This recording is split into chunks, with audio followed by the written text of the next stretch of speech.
ఓం సాయిరామ్ సమర్థ సద్గురు సాయినాథ్ మహారాజ్ కీ జై. అందరికీ గురు పౌర్ణమి శుభాకాంక్షలండి. వీడియో చూస్తున్న ప్రతి ఒక్కరిపైన ఈరోజు ఆ సాయినాథుని ఆశీస్సులు ఉండాలని, సాయినాథుని బిడ్డలందరూ ఎప్పుడు కూడా ఆనందంగా సంతోషంగా వారి జీవితాన్ని గడపాలని స్ఫూర్తిగా ఈ గురు పౌర్ణమి రోజు బాబావారిని వేడుకుంటూ స్టార్ట్ చేస్తున్నాను ఫ్రెండ్స్. ఈరోజు సందేశంలో సాయినాథుడు తన బిడ్డలతో ఈ విధంగా చెప్తూ ఉన్నారు. బిడ్డ, నీ ఇంట్లో ఈ రోజున ఒక అద్భుతాన్ని జరిపించబోతూ ఉన్నానమ్మా. ఈ గురు పౌర్ణమి రోజు ఈ గురువు అనుగ్రహంతో నువ్వు మంచి శుభవార్తను వినబోతున్నావు కనుక శుభవార్త ఏమిటో ఇప్పుడే తెలుసుకో తల్లి అంటూ బాబావారు అంటున్నారు. ఇవాళ రోజున సాయినాథుని బిడ్డలందరూ కూడా ఒక శుభవార్తను వినబోతున్నారు అని సాయినాథుడు అంటూ ఉన్నారు. మరి ఆ శుభవార్త అనేది ఏ విధంగా తన బిడ్డలకు చేరుతూ ఉంది, తమ బిడ్డలకు ఒక గొప్ప జీవితాన్ని అందించబోతూ ఉన్నారు. పూర్తిగా సాయినాథుని సందేశం విన్న తర్వాత మనం తెలుసుకుందాం. అయితే సాయినాథుడు ఏమంటున్నారు అంటే, బాబావారు ఈ విధంగా చెప్తూ ఉన్నారు. బిడ్డ, ఈరోజు నీకంతా కూడా మంచే జరగబోతోంది అని నిదర్శనంగా నీకు నీ ఇంట్లో నా అనుగ్రహంతో నీవు అనుకుంటున్నటువంటి సాయి ఈ గురువు అనుగ్రహంతో ఒక మంచి అద్భుతాన్ని నీ ఇంట్లో జరిపించబోతూ ఉన్నానమ్మా. నా ఆశీస్సులతో నీకు అంతా కూడా రాబోయే రోజుల్లో అంతా శుభమే జరగబోతోంది తల్లి. మరి ఆలస్యం చేయకుండా అసలు ఈరోజు సాయినాథుని సందేశం ఏం వినిపించాలని అనుకుంటున్నారో తెలుసుకుందామా తల్లి. నీ మనసంతా కూడా ఎంతో గందరగోళంగా ఉందని, రకరకాల ఆలోచనలతో గురి అవుతుందని నాకు తెలియదా? కనుకనే నేను సంతోషంగా ఉంచటం నీ తండ్రికి ఒక గురువుగా నా బాధ్యత కూడా. కనుకనే ఈరోజు బోలెడు సందేశాలతో నువ్వు వినాలని చెప్పి ప్రతిరోజు నీ ముందుకు తీసుకొస్తూ ఉన్నాను. కానీ ఇక నీ జీవితం ఈరోజు అద్భుతంగా ఉండబోతుందని చెప్పడానికి మీ ఇంట్లో ఒక అద్భుతాన్ని నేను జరిపించబోతూ ఉన్నాను. అయితే ఈరోజు నీకు ఆ విషయం ఏంటి అనేది నా బిడ్డగా ప్రతిరోజు కూడా ఏదో ఒక బాధ్యతగా నేను ఒక సందేశాన్ని నీకు నీ బాబా పంపిస్తున్నానని తెలుసు కదా తల్లి. అలా పంపించడం నా బాధ్యత అని కూడా నాకు తెలుసు. మరి ఈరోజు నేను ఏదో ఒక విధంగా నా సందేశాన్ని నీకు ఈ విధంగా తెలియచేయాలని చెప్పి ఒక మంచి సందేశం తల్లి నీకోసం నేను తీసుకొచ్చాను. ఈ సందేశం ద్వారా నీ జీవిత గమ్యం నీకు ఏమిటో తెలియజెప్పబోతూ ఉన్నాను తల్లి. ఇక సాయినాథుని బిడ్డల విషయానికి వస్తే, మనం ఏదైనా సరే ఒక పనిని ఆలోచించి మంచి నిర్ణయం తీసుకోవాలి అనుకుంటే కనుక ప్రతి ఒక్కటి బాబావారు ఇచ్చే సందేశం ఇలా ఉంటుంది. ఈ సందేశంలో సాయినాథుడు ఏదో మనకు సంబంధించినటువంటి ఒక సందేశాన్ని తప్పకుండా పంపిస్తున్నారు. మనం అడిగినటువంటి ప్రశ్నకు సమాధానం తప్పకుండా ఈ సందేశంలో ఉండి తీరుతుంది. అందుకే సాయినాథుని యొక్క మాటల్లో ఉన్న అంతర్యాన్ని మనం గ్రహించుకోవాలి. అందుకనే ఎన్నెన్నో సందేశాలంటే మనం బాధలో ఉన్నాం కనుక ఈ బాధకు తగినటువంటి పరిష్కారాన్ని సైతం ఈ సందేశం ద్వారా వెతుక్కోవచ్చని చెప్పి మన మనసుకి అనిపించేలాగా ఉంటాయని ఎన్నో సందేశాలు బాబావారు మనకు తీసుకొస్తూ ఉంటారు కదా. మన బాధకు కానీ మన సమస్యలకు కానీ ప్రతి ఒక్కదానికి పరిష్కారం మనం కనుక పూర్తిగా శ్రద్ధగా బాబావారి సందేశాన్ని ఆ సందేశంలో తప్పకుండా దొరుకుతుంది అనే నమ్మకం. అలాగే ఈరోజు కూడా సాయినాథుడు తన ఆశీర్వాదంతో ఒక తీయనైనటువంటి వార్తను ఇవాళ రోజున నువ్వు వినబోతున్నావు. చూడమ్మా, నీ మనసు ఎంత గందరగోళంతో అలాగే చికాకులతో బాధతో అలసటగా ఉన్నదని నాకు అర్థమైంది. నీ మనసు చాలా స్వచ్ఛమైనది తల్లి, నాకు బాగా తెలుసు. అయితే ఇప్పుడు నేను చెప్పేది శ్రద్ధగా విను. నీ బాబా నీ మనసును ఇంకా ఇంకా ఆనందంగా ఉంచుకునేందుకు నువ్వు తప్పకుండా ప్రయత్నం చేస్తావు. చేసేలా నేనే చేస్తాను, చేసి తీరుతావు. మరి ఎందుకు ఇలా చెప్తూ ఉన్నానో తెలుసా? నా బిడ్డ అయినటువంటి నిన్ను కాపాడడానికి స్వయంగా నేనే నీ దగ్గరకు రాబోతూ ఉన్నానమ్మా. నేను రాలేకపోయినా కానీ మీ అవసరాలకు అనుగుణంగా కొన్ని సందర్భాల్లో మారువేషంలో కూడా నేను మీ ముందుకు వస్తూనే ఉన్నాను. మీ ముందుకు వచ్చి మీకు అన్నీ కూడా మీ అవసరానికి సరిపడా ప్రతి ఒక్కటి కూడా మీకు సమకూరుస్తూ ఉన్నాను. అలాగే నిన్ను చాలా జాగ్రత్తగా రక్షించుకుంటూ వస్తూ ఉన్నాను తల్లి. ఇదంతా కూడా ఈ గురువు అనుగ్రహంతో నీ సాయి ఆశీస్సులతోనే పూర్తిగా నీకు లభించబోతున్నాయి. నీ కష్టాలకు పరిష్కారం చూపలేదని నా మీద నువ్వు ఎంతో కోపంగా ఉన్నట్లు కనిపిస్తూ ఉన్నావు బిడ్డ. నిన్ను చూస్తే నాకు అదే అనిపిస్తూ ఉందమ్మా. నా బాబాకు ఎప్పుడు కూడా ఎన్నోసార్లు ఈ సమస్యలను నా కోరికలను తీర్చమని ప్రతిరోజు నా తండ్రిని నేను అడుగుతూనే ఉన్నాను. అయినప్పటికీ కూడా నా మనసులో మాట బాబా ఏమీ కూడా వినడం లేదు, చేయడం లేదు, అసలు నన్ను పట్టించుకోవడమే లేదు. అసలు నా వైపు చూస్తున్నారో లేదో కూడా నాకు అర్థమే కావడం లేదు. నిద్ర లేచినప్పటి నుంచి బాబా నేను నిన్నే తలుచుకుంటూ ఉన్నాను, నీకే పూజలు చేసుకుంటూ ఉన్నాను, నా కష్టాలన్నీ కూడా నీకే చెప్పుకుంటూ ఉన్నాను కదా, మరి నన్ను ఎందుకు పట్టించుకోవడం లేదు బాబా అని నీ మనసులో ఏదో ఒక అభిప్రాయాన్ని ఏర్పరచుకున్నావులే. అలా ఎప్పుడూ కూడా అనుకోవద్దు బిడ్డ. ఎందుకంటే ఎప్పటికీ కూడా నువ్వు ఏంటి బాబా కోపంగా ఉన్నావా అని చెప్పి నువ్వు నన్ను అడుగుతావేమో, కానీ నాకైతే నా బిడ్డలపైన ఎటువంటి కోపము కానీ క్రోధము కానీ లేదమ్మా. నీకే నా పైన ఎనలేనటువంటి కోపతాపాలను చూపిస్తూ ఉన్నారు మీరు. తల్లి కానీ తండ్రి కానీ తన బిడ్డలపైన ఎందుకు కోపగించుకుంటారు చెప్పు?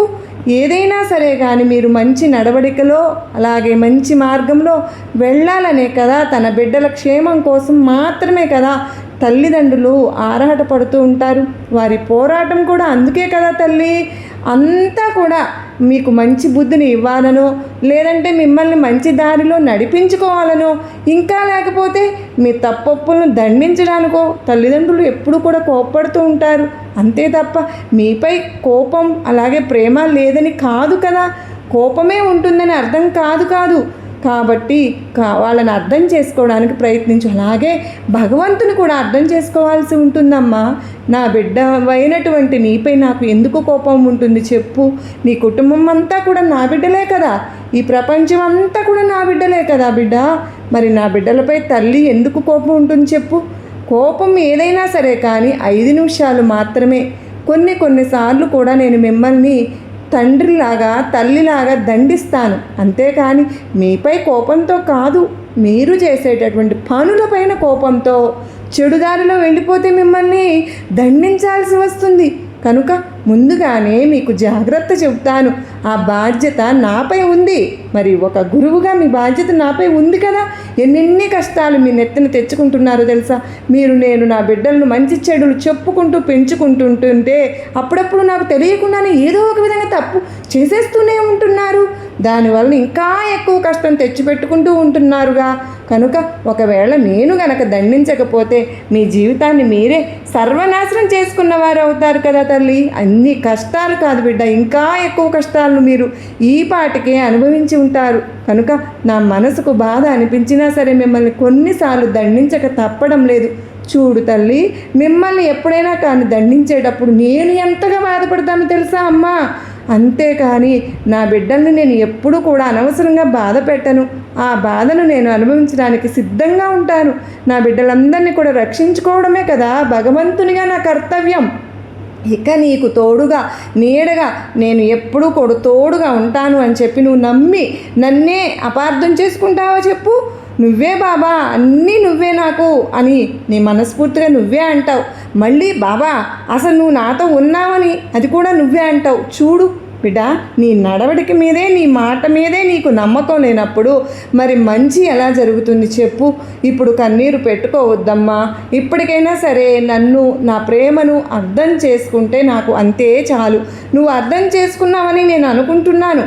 చూడు తల్లి, అసలు ఇప్పటికే నువ్వు నీ కన్నీళ్లతో నాకు అభిషేకం చేసేస్తూ ఉన్నావు కూడా. ఇక చాలు తల్లి, నీకు నీ పరిస్థితి అలాగే నీ బాధలు ఇక ఇవన్నీ కూడా పక్కన పెట్టు. వీటి గురించి బాధపడనే వద్దు. నీ దుఃఖాన్ని నేను చూడలేకపోతున్నాను బిడ్డ. నువ్వు ఇలా రోజు బాధపడుతూ కన్నీరు కారుస్తూ ఏదో ఒక విధంగా నీ మనసును కష్టపెట్టుకుంటూ ఉంటే నేను చూస్తూ ఉంటానని అనుకుంటున్నావా? అసలు నా మనసు ఎంత బాధపడుతుందో నీకు తెలియదు తల్లి. నీకున్నటువంటి కర్మల వలన, దోషాల వలన ఏర్పడినవే కానీ నువ్వు తెచ్చుకున్నవన్నీ కూడా నువ్వు ఎదగకుండా ఉండడానికి కొన్ని నీకు అడ్డుగా కూడా వస్తూ ఉంటాయి. కానీ వాటిని అడ్డుకోవడం ఎవరి తరము కూడా కావడం లేదు. కానీ వాటి ప్రభావం ఎక్కువగా లేకుండా నేను చేయగలిగింది తప్పకుండా నేను చేస్తూనే ఉన్నాను. ప్రతిరోజు చేస్తూనే ఉన్నాను. అయినప్పటికీ నువ్వు నన్ను అర్థం చేసుకోలేకపోతున్నావు. నిన్ను ఆ చెడు కర్మల నుండి బయట పడేస్తూనే ఉన్నాను. ఇది మాత్రం నా బాధ్యతే కదా. నీ కర్మల వలన నువ్వు అడిగినటువంటి కోరికలు తీరడానికి అంతో ఇంతో ఆలస్యం అవుతూ ఉంటుంది. కాదని నేను అనడం లేదు, కానీ ఇప్పటి వరకు ఎంతో కష్టతరమైనటువంటి జీవితాన్ని నువ్వు నీ కుటుంబము అనుభవించారని నాకు బాగా తెలుసమ్మా. ఇక నీ జీవితం ఈ బాధలతో సమస్యలతో నిండిపోయినటువంటి జీవితం, ఈ జీవితం చాలు తల్లి. రాబోయే రోజులంతా కూడా సవ్యంగా నీకు అనుకూలంగా మార్చబోతున్నాను. అన్నింటినీ నీకు అనుకూలంగా మార్చే చూపిస్తాను. అలాగే నువ్వు ఊహించినటువంటి అద్భుతమైన సంఘటన ఈరోజే నీ ఇంట జరిపించబోతున్నాను. అది కూడా నీ తండ్రి నీ సాయి ఆశీర్వాదంతోనే. ఈ మాటను తప్పకుండా నువ్వు విను. అది కూడా ఈ విషయాన్ని రహస్యంగా ఉంచు, ఎవరితో కూడా పంచుకోనే వద్దు. అలా చెప్పుకోవడం వల్ల నువ్వు అనుకున్నటువంటి కార్యాన్ని నువ్వే సాధించలేకపోతూ ఉన్నావు, విజయాన్ని పొందలేకపోతూ ఉన్నాం. కాబట్టి ఎవరికీ కూడా చెప్పకుండా గోప్యంగా ఉంచు. నా నామాన్ని పఠిస్తూ ఉండు. నువ్వు పిలిచే ప్రతిసారి కూడా సాయి సాయి అంటూ ఉంటే నేను ఎంతో ఉప్పొంగిపోతూ ఉంటానమ్మా. నా బిడ్డల పలుకుల కోసం, పిలుపు కోసం పరితపించిపోతూ ఉంటాను. గురువులకే గురువైనటువంటి నీ సాయి తండ్రి ఎప్పుడు కూడా నీకు తోడుగా ఉంటాడని నీకు తెలియదా? చెప్పు, నీ పిలుపుకు నేను బానిసని కూడా నీకు తెలియదా? తెలుసు కదా. గతంలో జరిగినటువంటి చేదు విషయాలన్నీ కూడా ఇప్పుడే ఈ క్షణమే పూర్తిగా మర్చిపోతాను అని నాకు మాట ఇవ్వు. బిడ్డా, నీ కుటుంబానికి కూడా నువ్వే ధైర్యం చెప్పాలి. కనుక నువ్వు వారికి ధైర్యం చెబితేనే వారికి కూడా నువ్వు ఉన్నావు అనేటటువంటి ధైర్యం ఉంటుంది. ఇక నీ మనసుకు అలాగే నీకు వాటిల్లనటువంటి కష్టం అంతా కూడా దూరం చేస్తాను. తల్లి, నీ జీవితాన్ని సక్రమంగా ఉంచుకో. నువ్వు కోరినటువంటి కోరికలు తీర్చడం, నిన్ను ఆనందంగా ఉంచడం, ఇవన్నీ కూడా నా బాధ్యతలే. జరిగిపోయినటువంటి అన్యాయాలు, అపార్థాలు, బాధలు ఏదో జరిగిపోయాయి. దాన్ని ఇక మనం తిరిగి మరలా సరిదిద్ది మార్చలేం కదా. అలాగే నువ్వు అదే పనిగా జరిగిపోయిన వాటి గురించి ఆలోచిస్తూ మనసు పాడు చేసుకోవద్దు. అతి త్వరలోనే ఒక కొత్త జీవితాన్ని నీకు అందించబోతూ ఉన్నాను. బిడ్డ చూడు, బిడ్డ నమ్మకంతో ఉండు. అన్నీ కూడా నేను నీకు తప్పకుండా నీ గురించి చూసుకోవాలని అనుకుంటూ ఉన్నానమ్మా. నా బిడ్డలు ఎప్పుడు కూడా అయోమయంలో, అంధకారంలో ఉండడం నాకు నచ్చదు. నేను చెప్పే మాటలను అర్థం చేసుకుని జీవితాన్ని నువ్వు ఆనందమయం చేసుకోవాలనేదే నా తపన కూడా. అలా కాకుండా జరిగిపోయినటువంటి నష్టాన్ని, కష్టాలను తలచుకుంటూ అలాగే కూర్చుని ఉంటే నువ్వు ఏం చేయగలవు చెప్పు? నేను ప్రతిరోజు కూడా నా సందేశాన్ని నీకు ఎందుకు పంపిస్తున్నాను చెప్పు? వాటి ద్వారా అయినా సరే నువ్వు ఏదో ఒక విధంగా కొన్ని విషయాలను తెలుసుకుని ధైర్యంగా ఉంటావనే కదా. కానీ నువ్వు మాత్రం బాధపడుతూనే ఉంటున్నావు.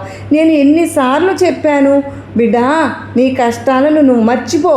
ఎప్పుడు బాధ వచ్చినా చిరునవ్వుతో కష్టాలన్నింటినీ కూడా ఓపికగా, కాస్త శ్రద్ధతో, సబూరితో, ఓపిక పట్టి చూడు. కష్టాలను ఆహ్వానించు. ఇక అవన్నీ కూడా నా కాళ్ళ దగ్గర విడిచిపెట్టి వెళ్ళిపో. నీకు ఏదైతే కావాలో, ఎప్పుడు ఏది అందించాలో అన్నీ కూడా నేనే చూసుకుంటాను. ఇన్నిసార్లు చెప్పానమ్మా, ఎన్నిసార్లు చెప్పాను చెప్పు. ఇక అన్నిటికీ కూడా సరే బాబా అని అనుకుంటూ మరలా వెంటనే బాధపడుతూ కూర్చుంటున్నావు. దీనివల్ల ఎంత నష్టపోతున్నావు, ఎంత బాధపడుతున్నావు. నేను మరి నీ తండ్రిగా నేను ఇవన్నీ చూస్తూ ఊరుకోగలనా? నీ బాధ నా బాధ కాదా? మరి మరలా ఇలాగే నువ్వే వాటిని మరిచిపోకోకుండా ఉంటే నా మీద భక్తిని ఇంకాస్త నువ్వు పెంచుకోవాల్సి ఉంటుంది కదా. నా పాదాల దగ్గర పూర్తిగా శరణాగతి అవ్వాలి కదా. నీ సమస్యలన్నింటినీ కూడా నా పాదాల దగ్గర ఈ గురు పౌర్ణమి రోజు విడిచిపెట్టి వెళ్ళు. ఎలాంటి భయాలు, దుఃఖాలు నీకు అవసరం లేదు. ఈ విషయాన్ని తప్పకుండా నువ్వు గుర్తుంచుకునే తీరాలి. నీ బాబా చేసే అద్భుతాలను నువ్వు ముందు రోజుల్లో ఇంకా ఎక్కువగా చూడగలుగుతావు అని నేను నీకు మాట ఇస్తున్నాను. మంచి శుభవార్త చెబుతాను, నీకు శ్రద్ధగా వింటావు కదా తల్లి. నా బంగారు బిడ్డకు తగినటువంటి జీవిత భాగస్వామిని కూడా అతి త్వరలోనే తీసుకురాబోతూ ఉన్నాను. ఇక నీ జీవితం కొత్తగా ఆనందమయం కాబోతూ ఉంది. ఇక నీవు ఎలాంటి దిగులు పెట్టుకోకుండా సంతోషంగా నీ జీవిత భాగస్వామితో నీ జీవితాన్ని ఆనందమయం చేసుకోబోతున్నావు. నీ ఇంట్లో ఒక అద్భుతమైనటువంటి కార్యం కూడా జరగబోతూ ఉంది. మంచి విషయం అయితే కుటుంబ సభ్యులందరూ కలిసి మిఠాయిలను సిద్ధం చేసుకుని మరీ ఆనందంగా ఉండేటటువంటి క్షణం కదా మరి అది. ఎన్ని కష్టాలు వచ్చినా ధైర్యంతో నిలబడ్డావు కదా. ముందు ముందు రోజుల్లో ఇలాంటి చిన్న చిన్న కష్టాలు వచ్చినా సరే కానీ ధైర్యంగా నువ్వు నిలబడతావని ఈ బాబా ఎప్పుడు కూడా ఎదురు చూస్తూ ఉంటాను. ఎప్పుడు నువ్వు మంచి ఆలోచనలు చేస్తావు కనుకనే భగవంతుని యొక్క అనుగ్రహం కూడా నీపై నిండుగా ఉంటుందమ్మా. నువ్వు నీ బాబాపై భారం వేసి ధైర్యంగా ఉండు బిడ్డా, మిగతావి నేను చూసుకుంటానుగా అంటూ ఈరోజు ఈ విధంగా సాయినాథుడు తన సందేశాన్ని తన బిడ్డలకు అందించారు కదా ఫ్రెండ్స్. ఇది ఈరోజు సాయినాథుడు ఈ సందేశం మనకు నచ్చింది అనుకున్న ప్రతి ఒక్కరు కూడా లైక్ చేయండి. మరి కొంతమందికి మన సాయి బిడ్డలకు ఈ సందేశాన్ని షేర్ చేస్తారు కదా. మొదటిసారిగా మన ఛానల్కు వచ్చినట్లయితే ప్లీజ్ అండి తప్పకుండా సబ్స్క్రైబ్ చేసుకుని మీ సపోర్ట్ నాకు అందిస్తారు కదా. మరో చక్కని సాయినాథుని సందేశంతో అందరం మళ్ళీ కలుసుకుందామండి. అంతవరకు సాయినాథుని నామాన్ని చక్కగా జపించుకుందామండి. గురు పౌర్ణమి రోజు బాబావారి నామం పలకడం ఎంతో శ్రేయస్కరం. కోటి జన్మలైనా సరే మనకు ప్రాప్తం ఉంటేనే ఈ వీడియో మనకు చేరిందన్న నమ్మకంతో కనెక్ట్ అవ్వండి. ఇప్పుడు బాబావారి నామాన్ని విందామా? మరి ఆ బాబావారి ఆశీస్సులు మనందరిపైన మనకందరి కుటుంబ సభ్యులపైన ఉండాలని మనస్ఫూర్తిగా బాబావారిని కోరుకుంటూ సర్వే జనా సుఖినో భవంతు.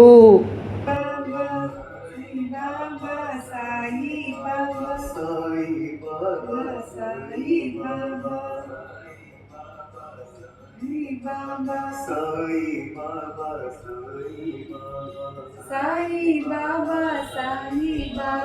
Sai Baba Sai Baba Sai Baba Baba Sai Baba Sai Baba Sai Baba Baba Sai Baba Sai Baba Sai Baba Baba Sai Baba Baba Sai Baba Baba Sai Baba Sai Baba Sai Baba Sai Baba Sai Baba Sai Baba Baba Sai Baba Baba Sai Baba Baba Sai Baba Baba Sai Baba Baba Sai Baba Baba Sai Baba Sai Baba Sai Baba Sai Baba Sai Baba Baba Sai Baba Sai Baba Baba Sai Baba Baba Sai Baba Baba Sai Baba Baba Sai Baba Sai Baba Sai Baba Sai Baba Sai Baba Sai Baba Sai Baba Sai Baba Sai Baba Baba Sai Baba Sai Baba Sai Baba Baba Sai Baba Sai Baba Sai Baba Baba Sai Baba Sai Baba Sai Baba Baba Sai Baba Sai Baba Sai Baba Baba Sai Baba Sai Baba